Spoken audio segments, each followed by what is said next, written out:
Varicose veins కి సరైన చికిత్స కోసం సంప్రదించండి ఎవిస్ హాస్పిటల్.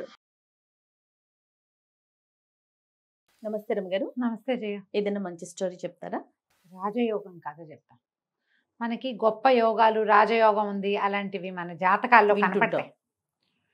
గొప్ప యోగం పడుతుంది వీడికి అలాంటివి చెప్తారా? అదేదో పడుతుందని చూస్తారు చాలా మంది, దానికోసం ఏం ట్రై చేయరు. దాని మీదే కదమ్మా ఆ ఒకటి అడక్క కాదు ఏమిటి సినిమా, ఒక సినిమా పేరు మర్చిపోయాను, రాజేంద్ర ప్రసాద్ గారిది ఒక సినిమా. అదేదో అంటే వచ్చే సంవత్సరం నేను రాజు అవుతానని అబ్బాయి ఏ ప్రయత్నం చేయకుండా ఉంటాడు. అవును, ఓ అమ్మాయిని పెళ్లి చేసేసుకుంటాడు రాజు అవుతానని. పెళ్లి చేసుకుంటే ఎప్పటికీ ఇది కాదు, ఏమి చెయ్యడు. చేయకపోతే ఎట్లా అవుతుంది? అదే కదా. ఏదో మర్చిపోయాను, రంభ అమ్మాయి యాక్టర్స్ ఫస్ట్ సినిమా అది నాకు గుర్తుంది. ఆ ఒకటి అడక్క, ఆ ఒకటి అడక్క ఏమిటో మరి పేరు గుర్తులేదే. కాదు రమ్మగారు, అయ్యో రామా, నేను చాలా సార్లు చూసా ఆ సినిమా. ఓకే, ఇంట్రెస్టింగ్ గా ఉంటుంది. అదొక చందమామ కథ బేస్డ్ గా వచ్చిన సినిమా ఏదయ్య. అయితే ఇప్పుడు ప్రతి వాళ్ళకి జాతకంలో ఎవరో ఒకళ్ళు చిలక చూసి చెప్పుకున్నా నీకు యోగం ఉందంటారు. ఆ యోగాల కోసం ట్రై చేయరు. యోగం కోసం ట్రై చేసిన ఒక హీరో గురించి చెప్పుకుందాం మనం. తప్పకుండా. అయితే బాలాపిపురం అని ఒక రాజ్యం. ఆ రాజ్యాన్ని చుట్టుపక్కలంతా కొండలట.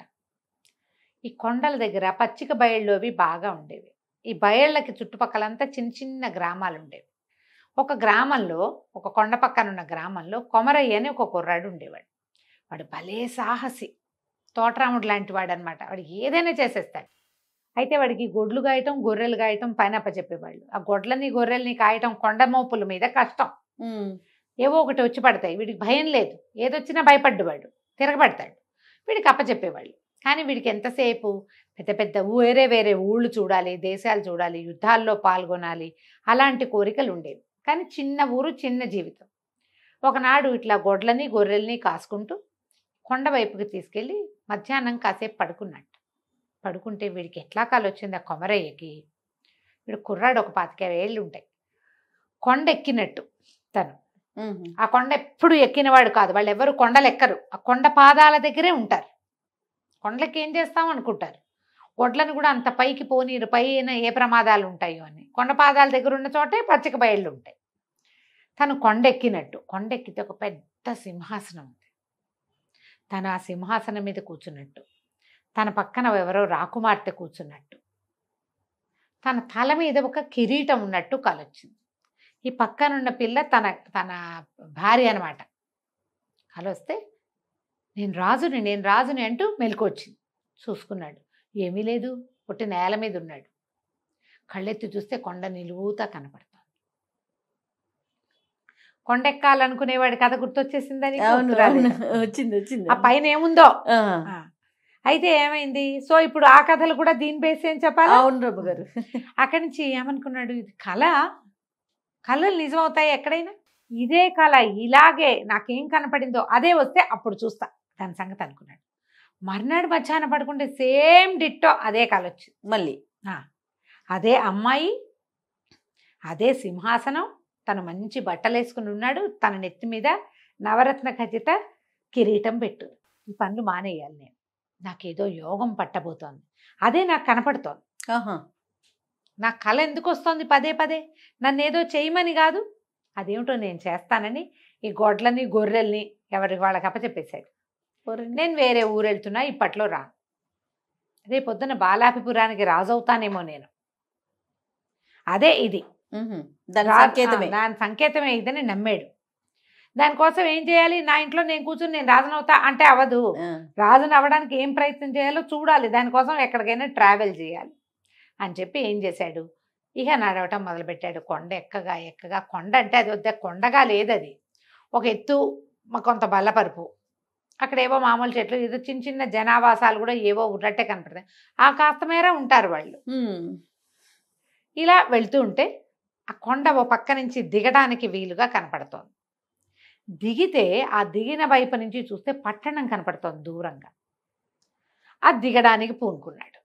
ఆ దిగబోతుంటే చీకటి పడేసరికి లేదో అక్కడ పాడుపడిపోయిన కొన్ని ఇళ్ళు అలాంటివి కూడా ఉన్నాయి. అంటే ఇదివరకు ఇక్కడ జనావాసం ఉండేది. సరే వీడేం చేశాడు, ఆ ఇళ్లలోకి వెళ్ళటం ఎందుకులే, చెట్టు మీద పడుకుందామని చెట్టు మీద పడుకున్నాడు. పడుకుంటే మాటలు వినపడుతున్నాయి సన్నగా. ఇదేమిటి కొండ మీద ఇప్పటిదాకా మనిషి వాసన లేదు, మనిషి పొలకవు లేని చోట మాటలు వినపడ్డం ఏమిటి, దెయ్యాలు మనలాగానే మాట్లాడుకుంటాయా ఏమిట్రా అని చూస్తే నలుగురు వ్యక్తులు వస్తున్నారు.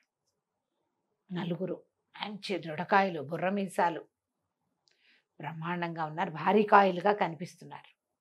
వాళ్ళు ఈ చెట్టుకి అవతల పక్కన ఒక పాడుపడిన ఇల్లు చూశాడు కాదు మనవాడు కొమరయ్య, ఆ పాడుపడిన ఇంట్లోకి వెళ్ళారు. ఓహో ఇక్కడ ఎవరో మనుషులు ఉంటున్నారనమాట, ఏమిటో చూద్దామని చెట్టు దిగేశాడు.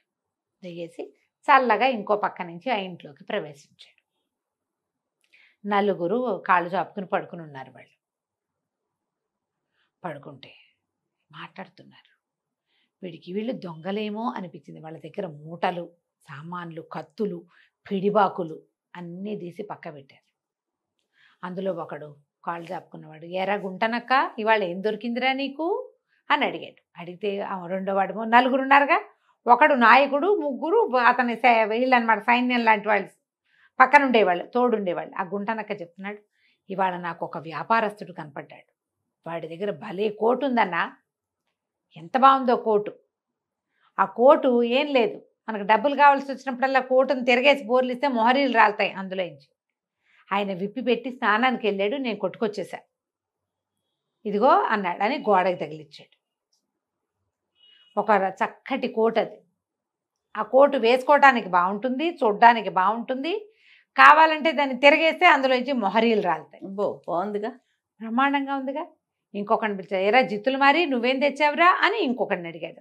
ఇంకోడు అన్నాడు, సర్వసైన్యాధ్యక్షుడు ఒక ఆయన దెబ్బలు తగిలి పడున్నాడు, ఆయన దగ్గర నెత్తి మీద ఒక ఉష్ణీషం ఉంది. ఉష్ణీషం అంటే అది పైన పెట్టుకున్న శిరస్త్రాణం లాంటిది, క్యాప్ లాగా. క్యాప్, శిరస్త్రాణాలు పెట్టుకో, ఒట్టి క్యాప్ కాదు, ఇట్లా కిరీటం లాగా పెట్టుకుంటారు కదా, అందులో నుంచి ముక్కోణపు శిరస్త్రాణం, అది 3 కోణాలు, అది పెట్టుకుని దాన్ని ఒక మీట నొక్కితే 3 పక్కలకి బాణాలు వేస్తుంది. అది చాలా బలశాలైన వాడు కానీ దీన్ని మొయ్యలేడు. ఆయన దెబ్బలు తగిలి పడున్నాడు, చల్లగా నేను అది సంగ్రహించి తెచ్చేసా.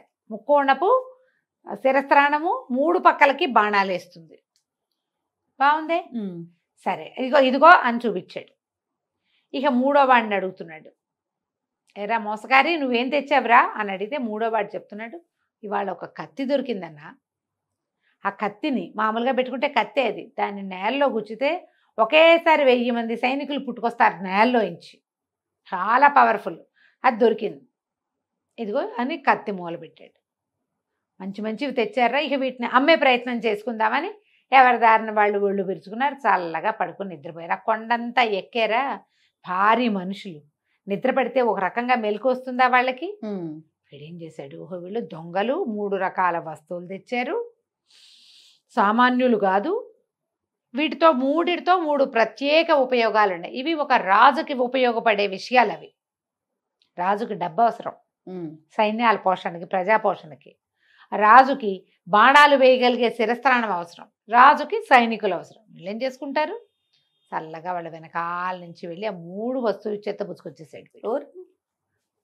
ఇక ఆ కోట వేసుకున్నాడు, ఆ శిరస్త్రాణం పెట్టుకున్నాడు, ఆ కత్తి బొడ్డును దొప్పుకున్నాడు. ఆ శిరస్త్రాణం బాణాలు వేసుకొని అడిగినప్పుడే ఎంతసేపు వేయదు, ఈ 3 పెట్టుకుని దిగి వెళ్ళిపోయాడు. సరే ఏదో ఒక పోటకోళ్ళ ఇంటి దగ్గర ఆగాడు, కోటు విప్పి దులుపుకుంటే ఇన్ని మొహరీలు రాలిని మళ్ళీ వేసుకున్నాడు. దాన్ని చక్కగా అక్కడ డబ్బులు ఇచ్చి సుష్టుగా భోజనం చేసి శుభ్రంగా స్నానం చేసి తయారయ్యి మళ్ళీ కోటు ధరించి కత్తి గిత్తి కత్తికి ఒక ముందంతా లేవు వాడి దగ్గర, అంగాస్త్రం వాడి తువ్వాలు ఉంటుంది అది పెట్టి కట్టుకున్నాడు కత్తి. ఇప్పుడు కత్తి పెట్టుకోవడానికి అన్ని సాధనాలు చక్కగా డబ్బులు వస్తున్నాయి, డబ్బులు ఉన్నాయిగా, ఇవన్నీ తీసుకుని రాజుగారిని చూడడానికి వెళ్ళాడు. వెళ్ళేసరికి రాజుగారిని చూడాలన్నాడు. అనేసరికి ఆ వాకిట్లో ఉన్నవాడు అన్నాడు, ఏంటి ఎవడు పడితే వాళ్ళు చూసేస్తారు రాజుగారిని, బలివాడోయ్ నువ్వు అన్నాడు. అనగానే వెంటనే కత్తి తీశాడు. ఏంటి రాజా కొమరసింహుడు నేను, నన్ను కూడా చూడ్డా, అత్యంత సాహసిగా పేరొందిన వాడిని నన్ను ఎందుకు చూడ్డు రాజు అనగానే వాడు తెల్లబోయాడు. వీడెవడో ఎప్పుడు కూడా మనం బెదిరినట్టుంటే అవతల వాళ్ళు అదిలించేస్తారు. అవును, అదే డాంబికంగా ఉంటే బాబోయ్ వీడేదో ఉద్దండ పండితుడు లేదా బ్రహ్మాండ నాయకుడు అని ఫీల్ అవుతారు కదా. అక్కడి నుంచి బాబా అలా కాదండి, రండి భలేవారు కొమరసింహుల వారిని ఎందుకు చూడరు, రాజుగారు మిమ్మల్ని బాగా చూస్తారు అని చెప్పి లోపల తీసుకుపోయాడు. రాజు ఎదురుగుండా కూర్చున్నాడు. చూస్తే ఆ సింహాసనం చూశాడు వీడు. ఆ సింహాసనం ఇదే కల్లో కనపడింది. కల్లో నేను ఏ సింహాసనం చూసానో అది ఇదే. తర్వాత రాజుగారి నెత్తి మీద ఒక కిరీటం ఉంది, ఇది నాదే. అన్ని వీడియే. కల్లో కనపడింది అదే.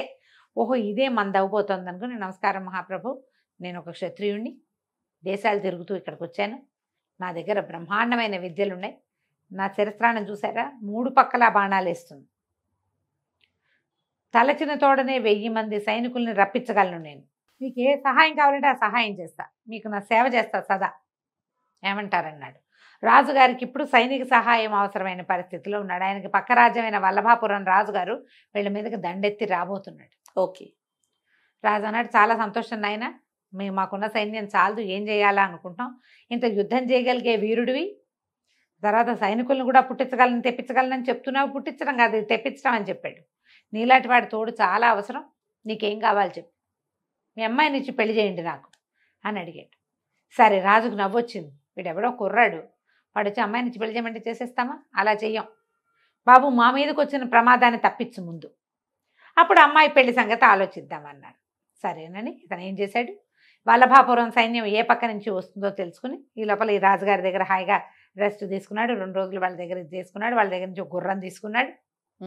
ఏ దిక్కుగా వల్లభాపురం రాజ్యాలు వస్తున్నాయో ఆ దిక్కుకి ఒక్కడే వెళ్ళాడు. వెళ్ళి తన కత్తిని నేలలో గుచ్చి 2 సార్లు గుచ్చి 2000 మంది సైనికుల్ని సృష్టించాడు. యుద్ధం అక్కడి నుంచి తన మీట నొక్కి తన ముక్కోణపు శిరస్త్రాణం నుంచి 3 పక్కలకి బాణాలేసి సాధ్యమైనంత చేయగలిగినంత యుద్ధం చేసి అవతల పారేశాడు. అంతే. వల్లభాపురం వాళ్ళు పరిగెత్తి పారిపోయారు. వీడేమిటి ఉన్నట్టు నేల ఇన్నట్టు ఇంతమంది జనం వచ్చారు, ఒక్కడి మీదకి ఒక బాణం వేస్తే 3 పక్కల నుంచి 3 చంపేస్తున్నాడు వాడు. దాంతో వీడితోటి పనికిరాదని వాళ్ళు సంధికాయితం రాసి ఓ తెల్ల జెండా ఎగరేసి పారిపోయారు. మళ్ళీ రాము మీ దగ్గరకని. అయితే కప్పం కట్టించి, మీరు మా యుద్ధం చేయటానికి వచ్చారు, ఈ ఖర్చులన్నీ ఎవరిస్తారని వాళ్ళతో డబ్బులు కట్టించి ఆ డబ్బులన్నీ తన సైనికులతో మోయించుకొచ్చి రాజుగారి ఎదుట పోసాడు.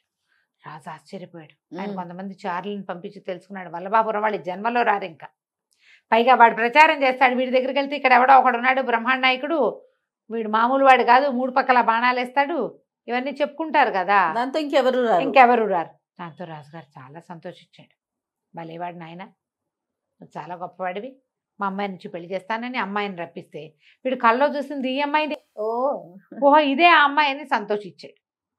రాజుగారు ఇంకా వీడి కులం లేదు గోత్రం లేదు, నేను క్షత్రియుడిని అన్నాడు, యుద్ధం చేస్తాడు చాలు, అంతే. అప్పటికి 11వ రోజున ముహూర్తం చూసి చక్కగా పెళ్లి చేసేశారు. తన కిరీటం తీసి అల్లుండి ఎత్తి మీద పెట్టాడు. వాడు కల్లో చూసిన సింహాసనము, కిరీటము అమ్మాయి 3 కుదిరినాయి వాడికి. హాయిగా రాజ్యం చేసుకున్నాడు. ఆ రాజ్యానికి చుట్టుపక్కల ఎక్కడి నుంచి ఏ ప్రమాదము రాలా అతను ఉన్నంత కాలం. కథ కంచికి మనం ఇంటికి. ఇలా జరిగితే ఎంత బాగుంటుంది కాదు జయ.